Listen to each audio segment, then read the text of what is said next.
In July 2026, Sony Music Entertainment filed a massive federal lawsuit against the AI music company Udio. The complaint makes a staggering allegation. Udio copied more than 30,000 of Sony's sound recordings to train its generative AI models, all without permission. But catching a generative AI model using stolen music isn't as simple as searching a hard drive for a file name.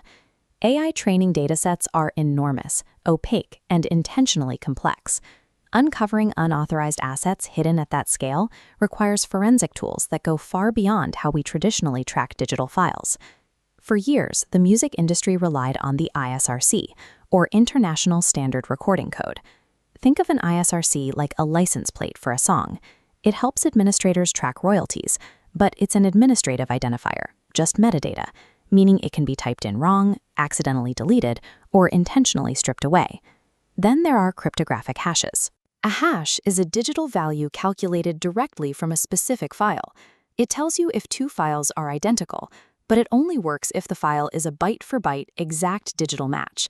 And that is exactly where AI training breaks the old system. When an AI ingests and processes audio, it rarely leaves the original file intact. It compresses the sound, shifts the pitch, or slices it up to generate entirely new outputs. The moment the audio is altered, the cryptographic hash changes, and the ISRC is long gone. The traditional tracking methods are rendered completely blind. Since the metadata and raw code are destroyed during training, rights holders have to track something that survives the process, the actual acoustics of the music itself. This is where audio fingerprinting comes in. Despite the name, a system isn't dusting a track for physical thumbprints, and it isn't making a full duplicate copy of the song. Instead, an audio fingerprint is a compact digital description. The software analyzes a sound wave, extracting defining characteristics into a condensed block of data. It isolates distinct patterns, like frequency, timing, and rhythm. By mapping relationships between these sounds, it creates a permanent, unique signature. It takes a deeply subjective piece of art and turns it into a highly objective, searchable constellation of data. This is crucial because audio on the internet is messy. Tracks are constantly shortened, sped up, compressed, or buried underneath heavy dialogue and room noise. Fingerprinting bypasses those surface-level alterations because it isn't looking at the file format. It is only scanning for that underlying acoustic DNA.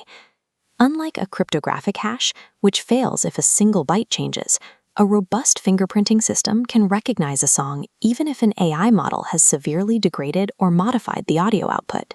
That resilience to alteration is the primary reason record labels and independent artists have any hope of identifying their work inside the black box of generative AI. But a technical match does not automatically guarantee a legal victory.